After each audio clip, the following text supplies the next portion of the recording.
नमस्कार दोस्तों, मैं मंजू आज आप सबको सोहर सुनाऊंगी।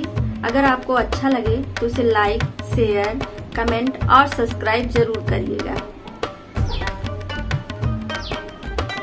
गोंदिया मेली है ले भतीजवा ननद जी, नाचे ननद जी नाचाई हो।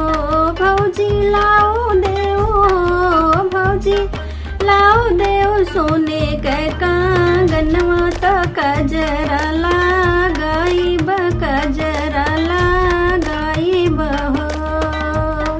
गोदिया मेली है ले भतीजवा ननद जी, नाचे ननद जी नाचाई हो। भौजी लाओ देओ, भौजी लाओ देओ सोने के कंगनवा तो कजरा लगाई बहो। भितरी में ठाड़ी भौजिया बिरह बोलिया, बोले बिरह बोलिया बोलाई हो। ननदा छीनी ले हो, ननदा छीनी ले अपना लालनवा ता कजरा लगाले बहो। ननदा छीनी ले हो, ननदा छीनी ले अपना लालनवा तो कजरा लगाले बहो। बहरे से आवे बीरनवा रोवत बहिना देख, रोवत बहिना दिखाई हो।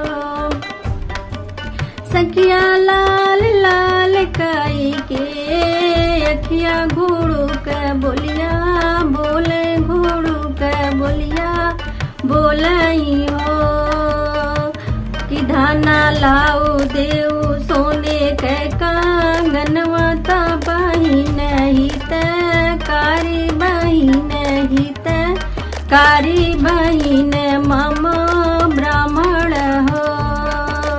धाना जलाई कंगनवा की फेंकलिया, गनवा की फेंकलिया गनवाई हो।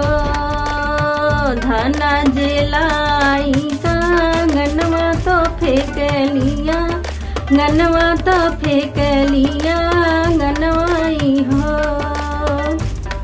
ननदा जो पाई कंगनवा, जो पाई कंगनवाई हो। ननदा भारी मुहा हो, ननदा भारी मुहा देथिया शीस जिए भाभी लालन, जिए भाभी लालन हो। गोदिया मेली ले भतीजवा ननद जिए, नाचे ननद जी नाचाई हो। भौजी लाओ देओ, भौजी लाओ देओ सोने के कंगनवा तो कजरा लगाई